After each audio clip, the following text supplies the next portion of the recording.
need no man. She's not going to be dreaming about true love. She's dreaming about becoming the leader she knows she can be. I don't think Disney anticipated that it really has a deep and strong emotional place in their childhoods and throughout their lives, and maybe that film from 1937 did not need to be reimagined. Sounds like you're one of the only ones there, just like Rachel Zegler, as it turns out, and we part with this video of Rachel Zegler alone in a theater watching herself.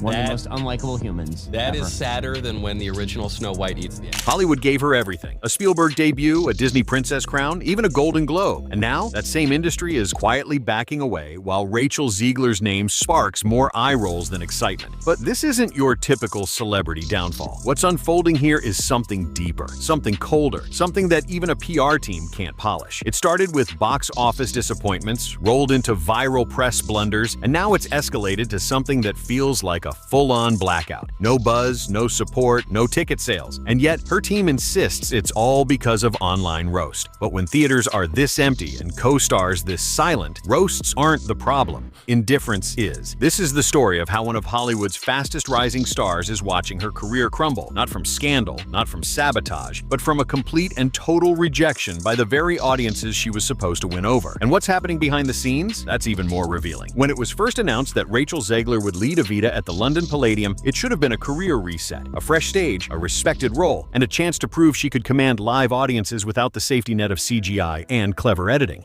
Instead, it's become her third consecutive disaster, and the most public one yet. Weeks before opening night, the ticket maps told a brutal story. Row after row of unsold seats, giant blocks of green on the seating chart, signaling full sections untouched. And this isn't a niche production in a fringe theater. We're talking about the Palladium, a 2,200-seat icon of West End prestige, the kind of stage where legends have performed. And now, it's sitting nearly empty, even with tickets priced at just $29.50, the cost of a movie and some popcorn. Even more telling than the low sales is the response from Zegler's team. Instead of addressing the lukewarm reception or analyzing what's gone wrong, they've gone on record blaming online roast. Yes, the excuse is that internet negativity is suppressing interest, that some coordinated campaign of haters is destroying the show before it opens. But that doesn't hold up under scrutiny. There's no massive boycott, no protest outside the theater, no viral controversy trending every day. What we're seeing isn't outrage, it's apathy. People simply aren't showing up, not because they're angry, but because they're uninterested. And in entertainment, apathy is worse than hate. Hate makes noise. Indifference makes nothing happen. But this wasn't an isolated flop. In fact, the pattern of poor performance started long before Evita. Let's rewind. When Rachel Zegler landed the lead role in Westside Story, it was the kind of fairy tale moment actors dream of. Chosen personally by Steven Spielberg from thousands of hopefuls, she was handed a cinematic stage with built-in prestige. The film had Oscar buzz, critical acclaim, and a massive promotional push. And yet, it flopped. Not just underwhelming, painfully underperformed. Despite all that support, Westside Story failed to bring in the kind of audience it was built for. At the time, people chalked it up to timing, to streaming trends, to pandemic-era box office slumps. Nobody was blaming Zegler. Not yet. But Hollywood didn't flinch. Instead, they doubled down. Next came Snow White, the crown jewel of Disney's live-action remakes. And who did they put front and center? Zegler, again. But this time, her own words lit the match. During the press tour, instead of embracing the legacy of Snow White, she tore it apart. On camera, she called the original story weird, dismissed the prince as a stalker, and described the classic love story as cringe. There was no nuance, no respect, just sarcasm and smug detachment, delivered with the kind of tone that felt more like jokes than modern interpretation. These weren't offhand comments. They were repeated, emphasized. They went viral for all the wrong reasons. To millions of fans, especially Disney fans, it felt like betrayal. This wasn't just an actress offering a fresh take. It was someone openly insulting the very thing she'd been hired to represent. And whether Zegler realized it or not, she wasn't just critiquing a script, she was dismissing the emotional connection people had with the story. It wasn't long before backlash turned into a reputational shift. Suddenly, she wasn't the breakout star with infectious energy. She was the face of Hollywood arrogance, someone handed everything who still looked down on the audience. And now, that pattern is playing out again with Evita. It's not just that people aren't buying tickets, it's that people don't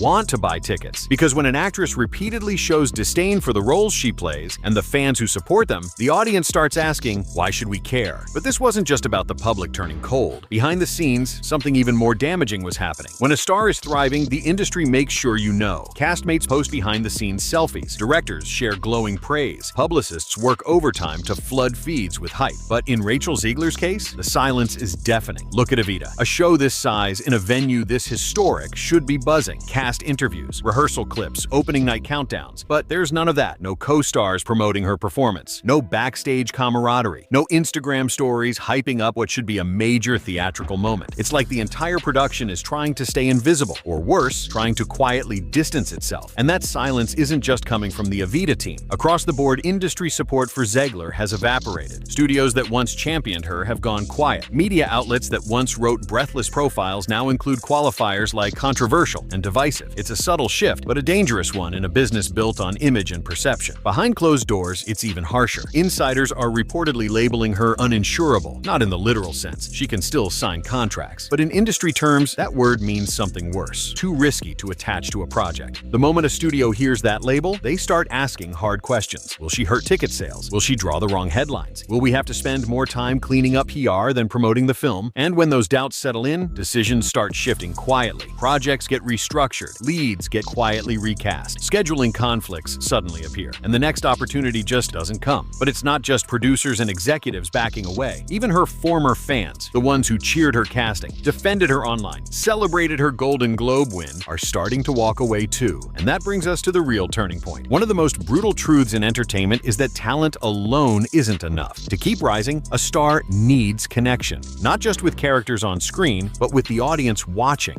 And right now, Rachel Zegler's biggest problem isn't bad roles or bad luck. It's a reputation that's actively pushing people away. On social media, fan sentiment has shifted. The accounts that used to hype her every move now scroll past in silence, or worse, speak up with frustration. Comments like, "I wanted to root for her, but enough is enough," are popping up more and more. And when your own supporters start losing patience, the damage is deeper than a few bad headlines. What's fueling the shift? It's not just her interviews or sound bites, it's the attitude behind them. Over and over, Zegler has projected a tone that comes across as smug, dismissive, or disconnected from the story she's part of. Her Snow White remarks didn't feel like progress. They felt like roasting. Her silence on fan concerns felt less like grace and more like arrogance. And perception in Hollywood is everything. Industry press has taken notice. Journalists who once threw her softballs are now keeping their distance. Even outlets that once framed her as a bold new voice are publishing think pieces on her fall from grace. The narrative has shifted from excitement to caution, and caution is where careers start to stall. Worse still, that reputation doesn't stay contained. According to reports from production crews, working on Zegler-led projects has become frustrating. Behind-the-scenes chatter from theater staff, lighting techs, and costume designers paints a picture of tension. A performer who doesn't bring in crowds but still brings in complications. And in an industry where word travels fast, especially among people who make productions work, that kind of reputation spreads like wildfire. But what's truly damaging here isn't scandal. It's not controversy. It's not even the press. It's that Rachel Zegler appears to have lost the most important thing any performer can have: goodwill. And once that's gone, even the biggest roles can't save you. But while the public is losing interest, the industry isn't standing still. In fact, behind the scenes, Hollywood is already preparing its next move. And it doesn't include her. When you look at how Rachel Zegler's career unfolded, the question isn't just what happened, it's why it happened. How did someone handpicked by Spielberg, backed by Disney, and gifted major roles manage to fumble it all in such a short time? It starts with what the audience saw, and more importantly, how they saw her. Zegler often portrayed herself as a fresh, empowered voice, someone challenging outdated narratives, pushing for modern reinterpretations. But what audiences perceived was something else entirely. What they heard was roasting of stories they loved. What they saw was a performer more interested in rewriting a legacy than respecting it. The perception gap was massive. She saw herself as a changemaker, but fans saw someone who was handed opportunity after opportunity and used those moments to express disdain rather than gratitude. That kind of disconnect is dangerous in an era where fans want stars who feel grounded, relatable, and appreciative. Even worse, when criticism came in, instead of self-reflection, Zegler doubled down. Cryptic tweets, vague allusions to being misunderstood, and the occasional sarcastic swipe at backlash only made the narrative worse. The story shifted from a young actress learning the ropes to someone who seemed allergic to accountability. It's not not that she made mistakes, everyone does, it's that she kept reinforcing the same tone, the same image, the same public face, even as it pushed people away. And let's be honest, this isn't about cancel culture. Nobody's trying to erase her. No one's rallying for her to disappear. What we're seeing is simpler and scarier for a celebrity, a withdrawal of interest. When people stop rooting for you, stop defending you, and stop caring what you say or do, that's when the real damage sets in. And now, that disinterest is bleeding into every corner of the industry, from the fans to the media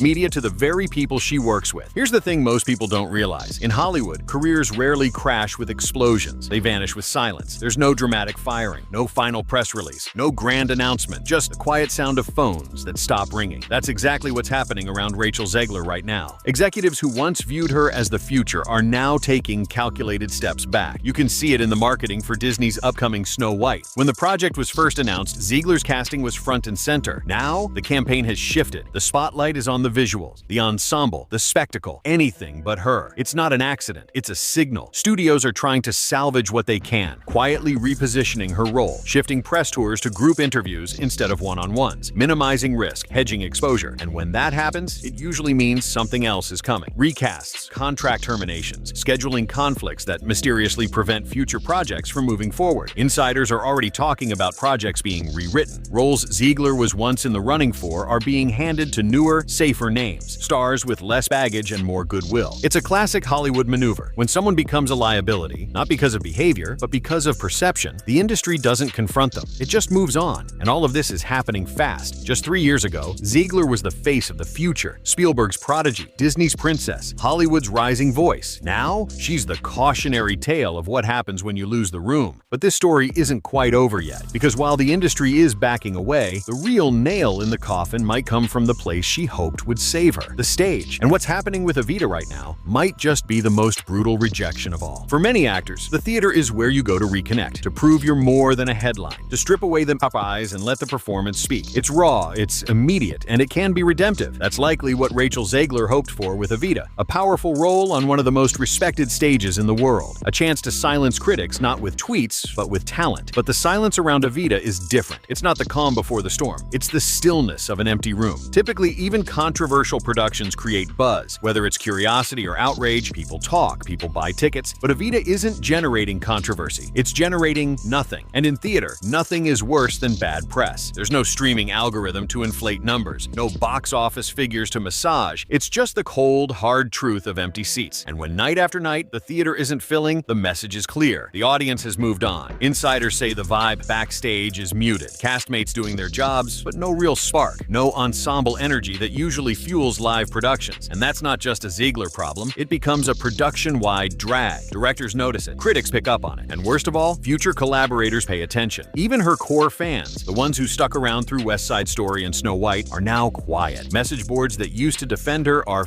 filled with disappointment. Phrases like burned out, let down, and tired of defending her are becoming common. That's not backlash, that's fatigue. Theater was supposed to be her fresh start. Instead, it's becoming the stage for her most visible collapse. And yet, this isn't just about Rachel Zegler anymore. It's about what her story reveals about the industry and how fast everything can change. Here's the uncomfortable truth. Rachel Zegler's career didn't collapse because of one bad role, or even one bad press tour. It collapsed because the audience stopped buying what she was selling, and the industry took note. This isn't personal, it's business. Hollywood doesn't need to cancel you to end your career. It just stops calling. Opportunities dry up. Projects get restructured. Your name starts disappearing from casting shortlists. Not with a bang, but with a quiet shift in priorities. But here's the twist. It's not over unless she lets it be. There's still a path forward. It just won't look like what she imagined. Supporting roles, smaller projects, maybe even an extended break from the spotlight. A chance to regroup, rebuild, and listen. Not to the haters, but to the audiences she once had. The ones who wanted to root for her. Because despite everything, there's still time for a redemption arc. But it won't be earned through defiance, or cryptic posts, or another major studio handout. It'll come from humility, from consistency, from showing she understands why people turned away, and why she wants them back. The stage lights don't stay dark forever. But when they come back on, the performer standing in them has to be someone people believe in. So the real question isn't, is Rachel Zegler canceled? It's, will she finally hear what everyone's been trying to tell her?